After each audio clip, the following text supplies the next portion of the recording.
உலக பொருளாதாரத்தின் முதுகெலும்பாக திகழும் கச்சா எண்ணெய் கையிருப்பில் வெறும் 4 நாடுகள் மட்டுமே உலகின் பாதிக்கும் மேலான வளத்தை கொண்டுள்ளன. இதில் 303 பில்லியன் பேரல்களுடன் வெனிசுலா முதல் இடத்தில் உள்ளது. அதைத் தொடர்ந்து சவுதி அரேபியா 267 பில்லியன் பேரல்களுடன் இரண்டாவது இடத்திலும், ஈரான் 209 பில்லியன் பேரல்களுடன் மூன்றாவது இடத்திலும், கனடா 163 பில்லியன் பேரல்களுடன் நான்காவது இடத்திலும் உள்ளன.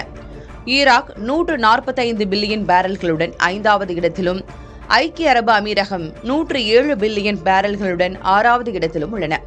உற்பத்தியை பொறுத்தவரை 2025இல் ஒரு மிகப்பெரிய வரலாற்று மாற்றம் நிகழ்ந்திருக்கிறது. நீண்ட காலமாக ஆதிக்கம் செலுத்தி வந்த மத்திய கிழக்கு பகுதியை பின்னுக்கு தள்ளி வட அமெரிக்கா உலகின் மிகப்பெரிய உற்பத்தி பிராந்தியமாக உருவெடுத்துள்ளது.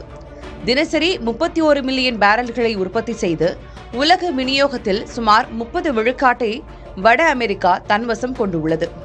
தற்போதைய அரசியல் சூழலில் வெனிசுலாவின் பிரம்மாண்ட எண்ணெய் வளத்தை மீட்க அமெரிக்கா எடுத்து வரும் முயற்சிகள் வரும் காலங்களில் உலக சந்தையில் மேலும் பல மாற்றங்களை ஏற்படுத்தும் என எதிர்பார்க்கப்படுகிறது.